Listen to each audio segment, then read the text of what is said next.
Sziasztok! Nézzétek, ez ilyen gördeszkapálya, ahogy látjátok. Csak szólok, hogy ez mini gördeszka. Értitek? Graffitis az egész, meg tudjátok ilyen, ahogy ilyen a gördeszkapálya. Van ilyen is. Ezt már mint én csináltam.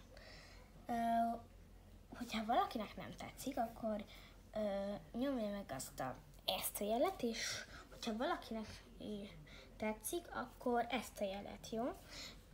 És szeretném egy picit, hogyha egy páran feliratkoznátok, oké? Mert nagyon kevés feliratkozóm van, csak 57.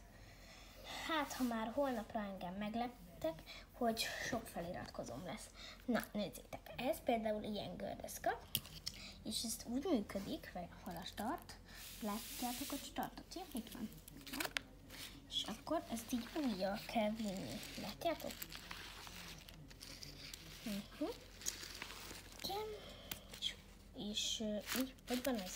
Ja. Igen, utána itt átmész. Na itt. És mindjárt itt vagyok a célnál, és visszafele. Blablabla, így is lehet bárhol menni. Nézzétek! Juhú! Ugye milyen jó? Ez az első gördeszka. Írjátok meg, hogy melyik a menőben. A másik pedig ez. Nézzétek, ez ilyen pillangós, nekem a másik jobban tetszik.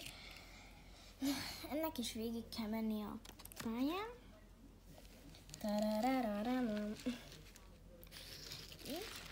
Szerintem az első jobb, ugye? Írjátok meg ti kommentbe.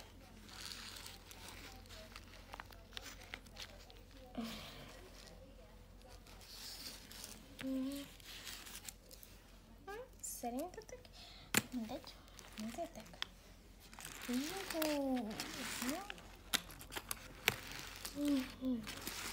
Jó, ugye? Írjátok a kommentben, hogy melyik a jobb. Ez a kettő van. Küldjetek át pénzt is, és meg tudjuk venni az igazi pályát is, meg több gördeszkát, még egy darab kell. Azért, hogy ide, mert ide 3 kell, ez ilyen gördeszkatartó, ahogy csináltam meg. Gördeszkapálya. Igen, gördeszka. És ennyi volt a videó. Sziasztok! Nyomjatok egy lájkot és iratkozzatok fel! Ting ting!